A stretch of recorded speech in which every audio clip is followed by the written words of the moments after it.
শুরু হচ্ছে অন্ধকারের দরজা খুলে যাওয়ার মুহূর্ত।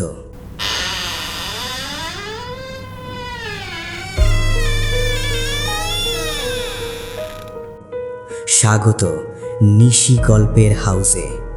এখানে প্রতিটি গল্পই ছায়ায় লুকিয়ে থাকা সত্যকে সামনে আনে। আলো নিভিয়ে দিন, দরজা বন্ধ করুন, কারণ গল্প শুরু হচ্ছে এখনই।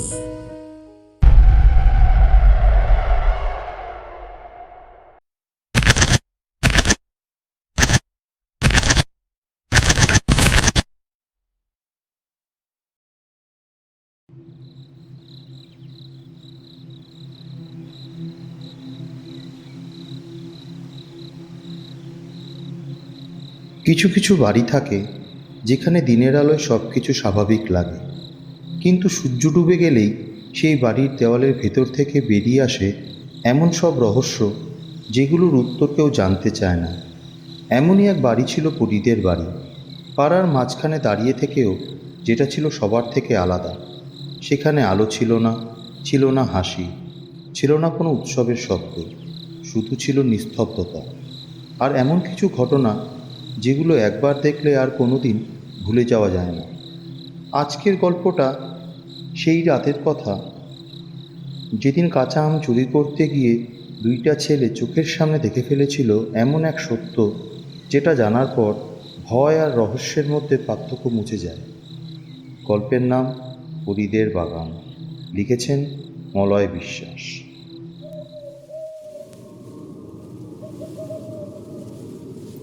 বিলু আজ পুরো প্রস্তুতি নিয়েছে। যে করেই হোক পরীদের বাড়ির বাগান থেকে আম সে চুরি করবেই। ছোটবেলা থেকেই পরীদের দেখে আসছে বিলু। বড় অদ্ভুত একটা পরিবার। কারুর সাথে কথা বলে না, পাড়ার কোনো উৎসবে অংশগ্রহণ করে না, একদম চুপচাপ। পরীর বাবা বাজার হাট করতো, কাজবাজ করতো, কিন্তু পাড়ার কারুর সাথে একটা কথা অবধি বলতেন না। পরীর বিয়ে হয়ে যাওয়ার পর পরীর বাবা খুব বেশি বাড়ি থেকে বেরোতেন না। সত্যি বড় একটা অদ্ভুত পরিবার। ওই পরিবারে আরও একটা অদ্ভুত জিনিস যেটা অনেককে বিস্ময়ে ফেলে দিত, সেটা হচ্ছে ওই পরীর বাবা মাঝে মধ্যেই গোটা ছাগল মুরগি কিনে নিয়ে যেতেন, অথচ বাড়িতে লোক বলতে মাত্র 2 জন। পরীর বিয়ের পর পরীর বাবা ছাগল মুরগি হাঁস কিনে নিয়ে যেত, এটা ঠিক। তবে ইদানিং 2 দিন পর পর ছাগল আর মুরগি কিনে বাড়িতে নিয়ে যান পরীর বাবা। এত ছাগল মুরগি নিয়ে কি করে বসে? কিন্তু ওই বাড়ির ভিতর দিয়ে কেউ আজ অবধি কোনো ছাগল বা মুরগির ডাক শোনেনি। কিন্তু এত কিছু সত্ত্বেও বিলু পিছুপা হয়নি। বিলু তার নিজের পরিকল্পনা মতো এগিয়ে চলল। পরীদের বাড়িটা 6 কাঠা জমি, পুরোটাই পাঁচিল দিয়ে ঘেরা। আর ওই জমির একেবারে শেষের দিকে পরীদের ঘর। পরীর মা আগে রাস্তায় বার হতো, এখন বেশ কয়েক বছর ধরে ওনাকে দেখা যাচ্ছে না। পরীদের বাড়িতে মাঝে মধ্যেই পরীর বাবার সাথে পরীর মায়ের ঝামেলা হতো। পরীর বিয়ে হয়ে যাওয়ার পর ঘন ঘন অশান্তিও হতো। তখন পরীর মায়ের গলা পাওয়া যেত। হ্যাঁ হ্যাঁ, তুমি বেশি কথা বলো না, আমার সব জানা আছে, কিছু জানতে বাকি নেই। কি জানো কি তুমি কি জানো? ভালো এত লাগে না কথা আমার এই বলার কি সংসার। আছে? হ্যাঁ, আমারও ভালো লাগে না রোজ রোজ এই অশান্তি ও ঝামেলা। বেরিয়ে যাও। আমি বেরিয়ে যাবো কেন? বেরিয়ে যেতে হলে তুমি বেরিয়ে যাও।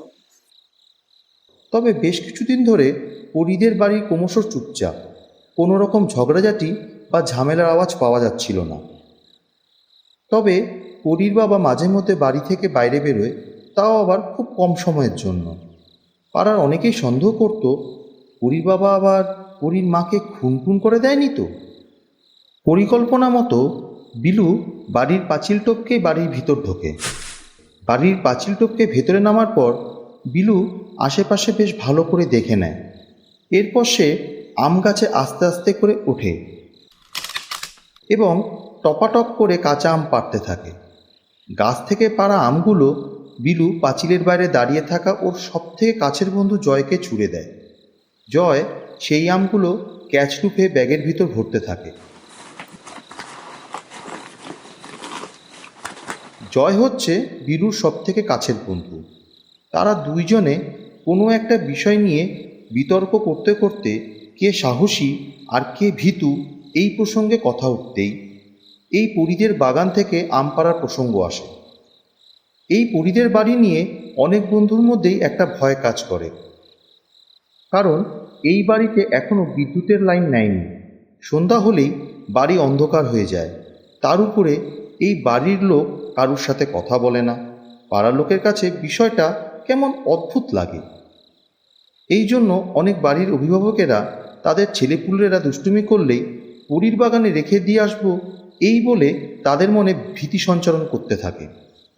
জয়ের সাথে বাজি ধরে নিজেকে সাহসী প্রমাণ করার থেকে জয়ের কাছে নিজের সম্মানটা বেশ বড়। তাই সেই সম্মান ও নিজেকে বীরপুরুষ হিসেবে প্রমাণ করবার জন্যই বিলু পরীদের বাড়িতে এসে আম পাড়ার প্রসঙ্গটিকে বেশ সিরিয়াস নেয়। এদিকে বিলু তখন আম পেড়ে টপাটপ করে পাঁচিলের বাইরে ছুঁড়ে ফেলছিল। জয় ভেতর থেকে আসা আমগুলো ক্যাচ ধরার চেষ্টা করছিল, কিন্তু সব কটাকে আর ক্যাচ ধরা সম্ভব হয়ে উঠছিল না। বেশ কয়েকটা আম পাড়ার পর বিলু দেখল গাছের এই ডালে আম বেশ কমে এসেছে। তখন বিলু এবার বাড়ি যাওয়ার সিদ্ধান্ত নেয়। বিলু আম গাছ থেকে লাফ দিয়ে নেমে পাঁচিলের উপর হাতে ভর দিয়ে যেই উপরে উঠতে যাবে, তখনই বিলুর গায়ে যেন কে হাত রেখে বিলুকে উপরে উঠতে না যেতে দিয়ে নিচের দিকে নামিয়ে দেয় এবং বিলুর হাতটা চেপে ধরে। তখন বিলুর বুকের ধুকপুকের গতি নিমিষেই বাড়তে লাগল। বিলুর গলা শুকিয়ে এলো, কান শোষো করতে লাগলো, মুখটা কিছুটা হা হয়ে গেল। বিলু অন্ধকারের মধ্যেই বেশ বুঝতে পারছিল এটা পরীর বাবা। বিলু বলল, কাকু, আমাকে ছেড়ে দাও, আমি আর কোনোদিন আসবো না। তবে পরীর বাবা বিলুকে অবাক করে বলল, আমাকে একটা উপকার করতে পারবি বাবা? বিলুর এবার ধরে প্রাণ ফিরে পেল। বিলু জিজ্ঞাসা করল, কি উপকার? পরীর বাবা বলল, আমার বউ হঠাৎ খুব অসুস্থ হয়ে গেছে। তুই কি পাড়ার ছেলেদেরকে বলবি একটু এই বাড়ির দিকে আসতে? আমার একার পক্ষে সম্ভব হচ্ছে না আমার বউকে হাসপাতালে নিয়ে যাওয়ার। বিলু বলল, ও এই কাজ, আমি এক্ষুনি বাইরে বেরিয়ে ডাক দিচ্ছি, লোক চলে আসবে। তখন পরীর বাবা বলল, খবরদার এখানে চেঁচিয়ে লোক ডাকিস না। আমার বউকে আমি জানাতে চাইছি না, কারণ ও ডাক্তার কবিরাজে ভীষণ ভয় পায়। এখন যদি হাসপাতালের নাম শোনে তাহলে ওকে আর বাড়ি থেকে বের করা সম্ভব হবে না। বিলু তখন বলল, কিন্তু হাসপাতালে গেলে তো কাকিমা বুঝেই যাবে যে তাকে সকলে মিলে হাসপাতালে নিয়ে এসেছে। এমনিতেও জানবে, অমনিতেও জানবে। এদিকে বিলুর আসতে দেরি হচ্ছে দেখে জয়ও পাঁচিল টপকে ভেতরে আসে। পাঁচিল থেকে নামার পর পরীর বাবাকে দেখে জয়েরও হাত পা ঠান্ডা হয়ে গিয়েছিল। জয় ভাবল, আজ বুঝি ধরা পড়ে গেলাম, কিন্তু বিলু আশ্বাস দেয় কিছু হবে না। বিলু জয়কে বলল, আমাদের না একটু কাকুকে সাহায্য করতে হবে।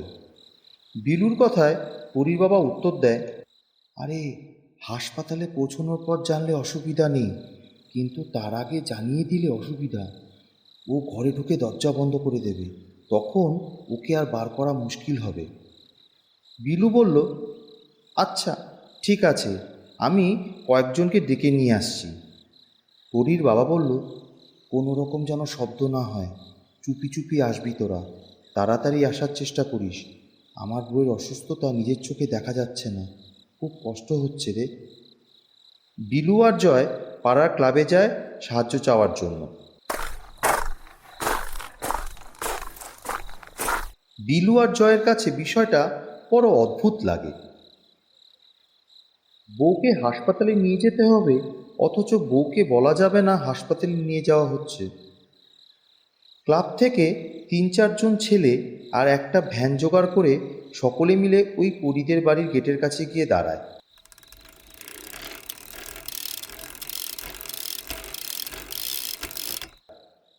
পরীদের বাড়ির বাইরে যে গেটটা, ওটা খোলা ছিল। সকলে মিলে পরীদের বাড়ির যে সদর দরজা, সেই দরজার সামনে গিয়ে দাঁড়ায়। দেখে দরজাটা ভেতর থেকে খোলা। বাড়ির ভিতর থেকে ভীষণ ধোঁয়া বেরোচ্ছে। পাড়ার ছেলেপুলেরা ভাবছে ভেতরে কারোর বিপদ হলো না তো। তখন সকলে মিলে ভেতরে ঢোকার সিদ্ধান্ত নেয়। ভেতরে ঢোকা মাত্র তাদের সকলের চোখ পড়ে ভেতরের একটি দরজা খোলা রয়েছে, আর সেই ঘরের ভেতরে একটা মোমবাতি কিংবা হ্যারিকেনের মতো কিছু জ্বালানো আছে, যেখান থেকে একটা মৃদু আলোর রেখা বাইরের দেওয়ালে এসে পড়েছে। যেই ঘরটা থেকে ধোঁয়া বার হচ্ছিল, ক্লাবের ছেলেগুলো যখন সকলে মিলে ওই ঘরটার ভেতর ঢুকলো, তখন তারা দেখলো ওই ঘরের পুরো মেঝে রক্তে রক্তাকার। আর একজন মহিলা সেই রক্ত নিয়ে স্নান করছে। মহিলাটা আর কেউ না, পরীর মা। তবে ওনার সারা গায়ে রক্ত লেগেছিল বলে ওনাকে ঠিকমতো চেনা যাচ্ছিল না। ওই মহিলার এক হাতে ছিল মগ ভর্তি রক্ত, আর অন্য হাতে ছিল একটা ছুরি। মহিলাটা মুখে বিড়বিড় করে কি যেন বলছিল। ওম নমো মহাভৈরবায়।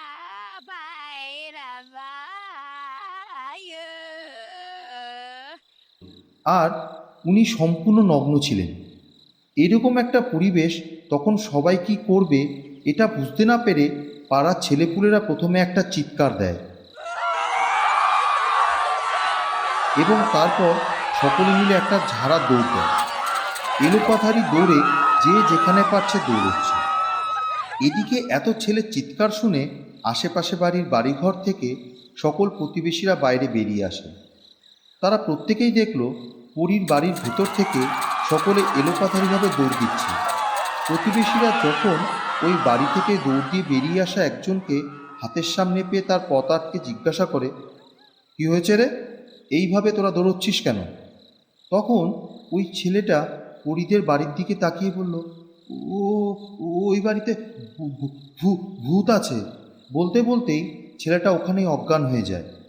প্রতিবেশীরা কৌতূহলবশত পরীদের বাড়ির ভেতর যায়।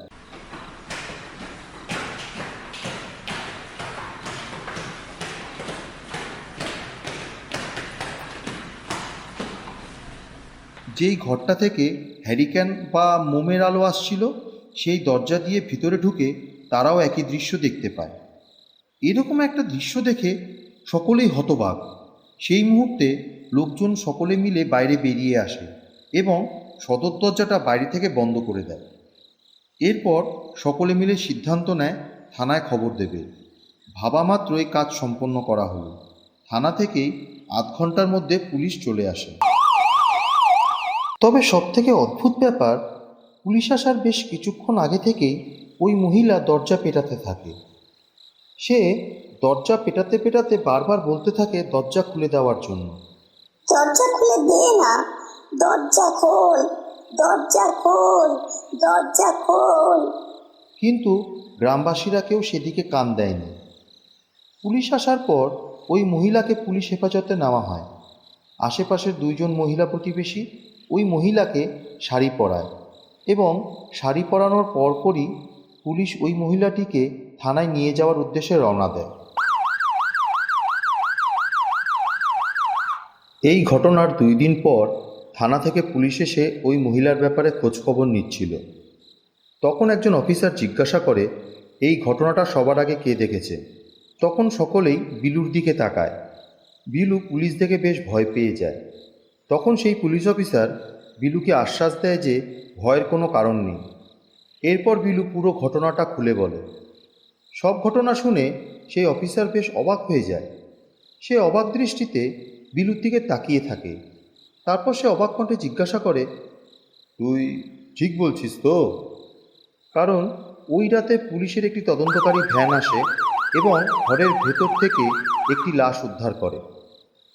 যেই লাশটা ছিল পরীর বাবা, মানে ওই মহিলার স্বামী ও ওই বাড়ির মালিক যিনি। পোস্টমর্টমের রিপোর্ট অনুযায়ী ওই ভদ্রলোক ঘটনার 3 দিন আগে মারা গেছেন। ওই মহিলার স্বামীর দেহটা বাথরুমের ভেতর রাখা ছিল। এরপর সেই অফিসার সকলের দিকে তাকিয়ে বলল, ওই বাড়ির আশেপাশে কেউ যাবেন না। আমরা গোটা জায়গাটা সিল করে দিয়েছি। যদি কেউ ওই বাড়ির ভেতর যাওয়ার চেষ্টা করে তাদের বলবেন ভেতরে যেন না যায়। এরপর তিনি চলে গেলেন। জয় আর বিলু তখন দুজনেই দুজনের মুখে চাওয়াচাই করল। জয় বেশ অবাক হয়ে জিজ্ঞাসা করে, হ্যাঁ রে বিলু, পুরীর বাবা যদি মারা যায় তাহলে সেদিন আমরা কাকে দেখলাম? বিলু কোনো উত্তর দিতে পারে না। এটা একটা অসমাপ্ত জট হয়েই থাকতো যদি না 2 দিন পর সেই অফিসার আবারও সেই পুরীর বাড়ির দিকে আসতো। শুধু অফিসার একা এসেছে বললে ভুল হবে, সাথে ছিল 8 থেকে 9 জন মাটি কাটার লোক। অফিসার যে যে জায়গায় নির্দেশ করছিল সেই জায়গায় খোঁড়াখুড়ি করছিল এই লোকগুলো।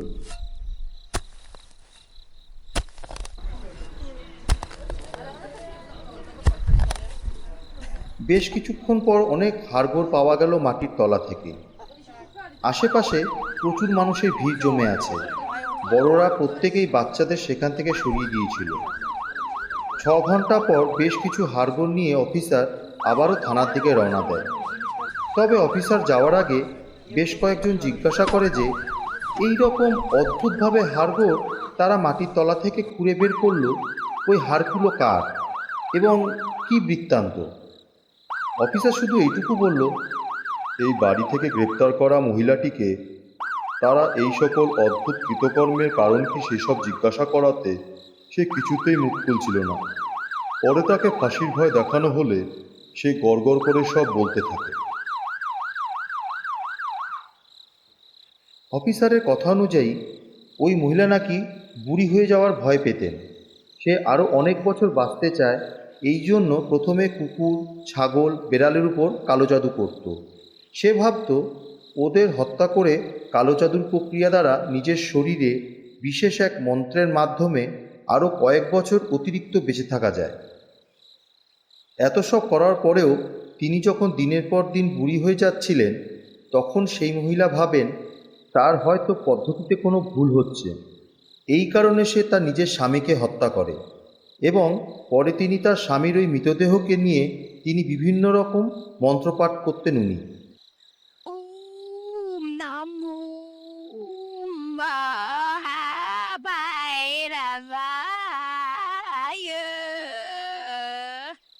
ওই যে আম গাছটা, ওই গাছের নিচে উনি নিজের স্বামীর কাটা মুন্ডুটা পুঁতে রেখেছিলেন। আর উনি এইসব প্রাণীদের হত্যা করে তাদের দেহ বাড়ির বাইরে পুঁতে রাখতেন।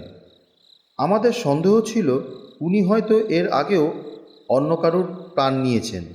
এই কারণেই এখানে এসে মাটি খুঁড়ি আর তারপর এইসব সামনে আসে। অফিসার হেসে একসময় ওখানে থাকা লোকজনদের ব্যঙ্গ করে বলে, আপনাদের নাকের নিচে এত সব ঘটনা ঘটে গেল আর আপনারা কিছুই জানেন না। সত্যিই বড় অদ্ভুত, একই পাড়ায় এত সব ঘটনা ঘটে গেল, কেউ জানতে পারল না। যদিও অফিসারের এই কথোপকথনের এই ব্যাপারটা পরে জেনেছিল জয় আর বিলু। বেশ কয়েকদিন পর একদিন জয় বিলুকে সেই ঘটনার রহস্য সম্পর্কে বলছিল। তখনও দুইজন স্বাভাবিক আলোচনাই করছিল অন্য একটা বিষয় নিয়ে। তারপর এই প্রসঙ্গে আসে তারা। জয় বলল, জানিস তো বিলু, আমার মনে হয় পরীর বাবা কষ্ট পাচ্ছিলেন, এই কারণেই সে আমাদের ওই বাড়িতে ছেলেপুলেদের নিয়ে আসতে বলেছিলেন। সে সরাসরি বলেনি, কারণ যদি আমরা ভয় পেয়ে ওখানে অজ্ঞান হয়ে যাই তাহলে হয়তো আমাদেরও পরীর মা হত্যা করত। এই কারণে সে লুকিয়ে লুকিয়ে আসতে বলেছিল পাড়ার ছেলেপুলেদের সাথে। বিলু উত্তরে বলল, হ্যাঁ রে, আমিও ঠিক এটাই ভাবছিলাম। তবে আশ্চর্যের বিষয় এই যে আমাদের চোখের আড়ালে পরীর মা যে এই সব কাজকর্ম করে বেড়ায়, আমরা সেটা ঘুণাক্ষরেও টের পাইনি। এরই মধ্যে একদিন বিলু বিকেলে মাঠে খেলতে যাওয়ার সময় খেয়াল করল পাড়ার ক্লাবের সামনে বেশ জড়সড় হয়ে অনেকে দাঁড়িয়ে আছে। ওদের মাঝে জয়ও দাঁড়িয়ে আছে। বিলু দূর থেকে জয়কে ডাক দেয়, এই জয়, জয়। জয় বিলুর ডাক শুনে দ্রুত দৌড়ে আসে আর ও চোখ বড় বড় করে জিজ্ঞাসা করে, তুই জানিস কি হয়েছে? বিলু বলল, না তো, কি হয়েছে? জয় বলল, আরে পরীর মা মারা গেছেন। বিলু বলল, কি করে মারা গেল? ফাঁসি হয়েছে ওনার? জয় উত্তরে বলল, আরে না রে, আমাদের পাড়ার ভুলুর বাবা আছে না, কি যেন নাম? বিলু বলল, সতীশ কাকু। জয় উত্তরে বলল, হ্যাঁ হ্যাঁ হ্যাঁ, সতীশ কাকু। হ্যাঁ রে, সতীশ কাকু তো পুলিশ কোয়ার্টারে রান্নাবান্নার কাজ করে। ওই কাকুই সকলকে ঘটনাটা বলেছে, ওই দেখ সকলে শুনছে। বিলু বলল, কিন্তু কী করে মারা গেল? জয় বলল, আরে ওই মহিলা নাকি জেলের ভেতর অদ্ভুত সব আচরণ করতো, সবসময় হাসতো, জেলের ভেতর খাওয়া খেত না। উনি যেই সেলে থাকতো সেখানে অন্য কেউ থাকতে চেত না। ওনার তো কোর্ট কেস চলছিল, যেদিন ফাইনাল রায় দেবে কোর্ট থেকে তার আগের দিন রাতেই উনি মারা যায়। উনি মারা যাওয়ার আগের দিন খুব অদ্ভুত আচরণ করছিল, সারাদিন নাকি পাগলের মতন হেসেছেন।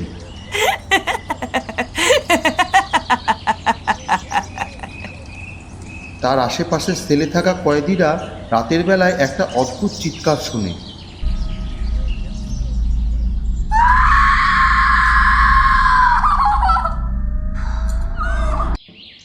ওই পরীর মা মাঝে মধ্যেই চিৎকার করত, তাই তারা সেই সময় বিষয়টাকে আমলে নেয়নি। কিন্তু ওই দিন রাতে বেশ কয়েকজন কয়েদি একটা অদ্ভুত কালো বিশাল বড় একটা ছায়াকে ওনার সেলের আশেপাশে ঘুরতে দেখেছে। বিলু বলল, কি বলিস, এ তো সাংঘাতিক ব্যাপার। জয় বলল, শুধু কি তাই নাকি, এখন রাত হলেই পরীদের বাড়ির ভেতর থেকে অনেকে নাকি অদ্ভুত সব আওয়াজ শুনছে।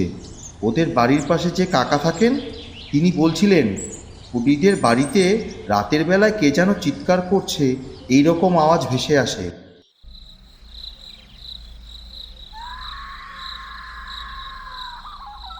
অথচ তিনি বাইরে বেরিয়ে এদিক ওদিক তাকালে কিছুই দেখতে পায় না। আমার তো এইসব শুনে ভয় করছে, না জানি আর কত কি কাণ্ড হবে এই বাড়ি নিয়ে। বিলু বলল, এত সব কিছুই হতো না যদি না ওই বাড়িতে আমরা সেই দিন যেতাম, কি বলিস? জয় উত্তরে বলল, হ্যাঁ ঠিক বলেছিস, কিন্তু যদি না যেতাম তাহলে তো এত রহস্য উন্মোচন হতোই বা কী করে? আর কি কোনোদিন আমরা কেউ জানতে পারতাম যে আমাদের আশেপাশে এরকম অদ্ভুত একটা প্রতিবেশী থাকে? গল্প পাঠে আমি বুবাই। গল্পটা কেমন লাগলো আমাকে কমেন্টস করে জানাতে ভুলবেন না। তাহলে আবার দেখা হচ্ছে আগামী সপ্তাহে নতুন গল্পের সাথে। সকলে ভালো থাকবেন, সুস্থ থাকবেন। শুভরাত্রি।